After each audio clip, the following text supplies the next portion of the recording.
my name's Annabelle from Weddings by Annabelle. Sorry it's been a while for my next video, but here we go.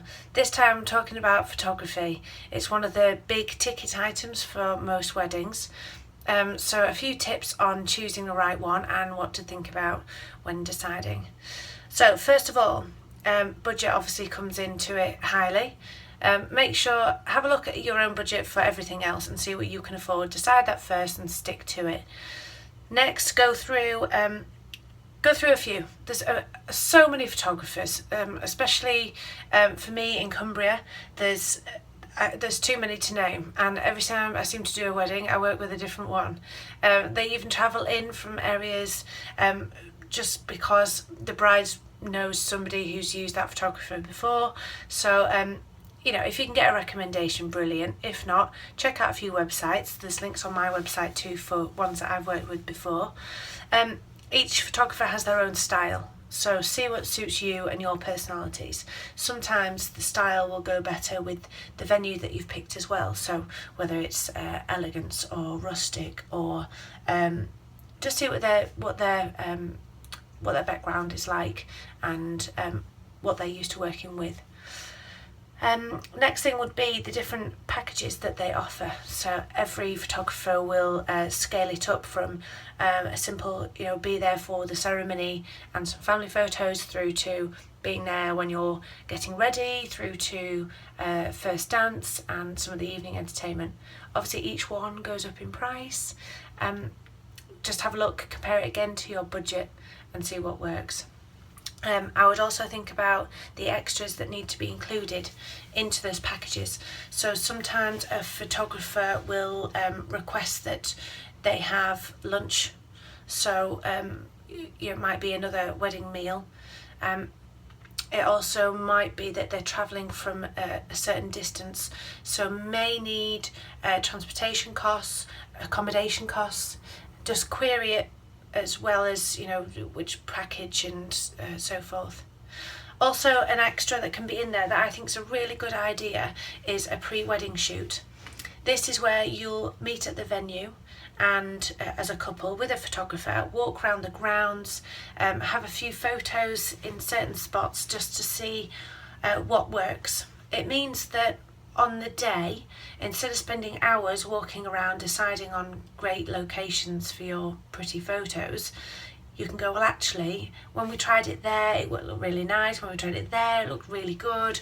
It just cuts down that time that you should be spending with friends and family really, but it means you'll still get some really good shots that are good keepsakes for afterwards.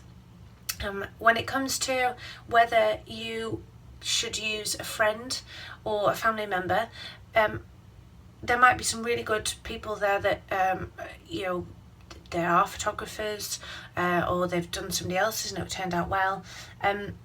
Personally, it doesn't make me filled with confidence, mainly because if they are friends or family, it's better that they're there enjoying the day, without having the stress of making sure that they capture all those images and, you know, if it goes wrong.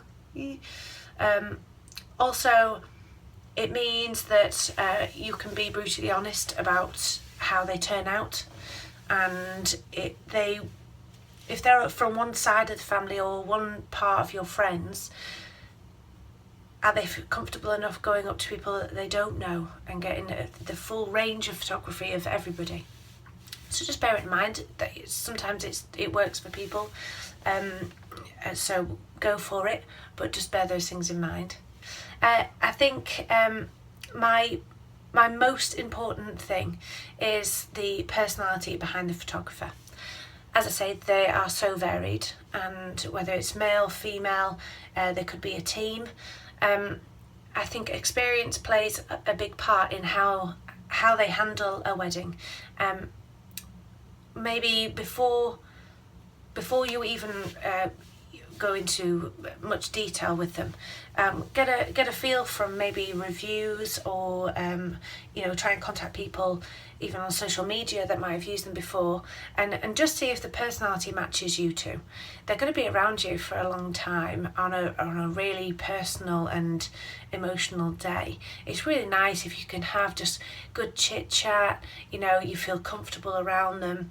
They'll get the best out of you then as well, so it works for both of you. So yeah, and I suppose with that comes their experience. Are you okay with helping out a startup photographer? Because who's to say that they're not going to be any different from somebody who's been doing it for 20 years? They could still take the shots that suit you, but maybe just check, just see what they've done before, how long they've been doing it, any qualifications behind them. Just double check. Okay, so that's my top tips on picking a photographer. Obviously, I could keep going and going and going because everybody's different.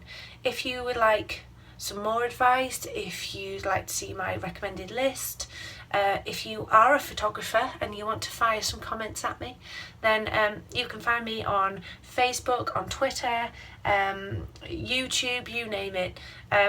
So yeah, share, let me know what you think. I hope this has helped in some way, and I hope to be back again soon with some more advice. Tell me what you want to know about, test me, challenge me. Alright, for now, thank you very much. Bye.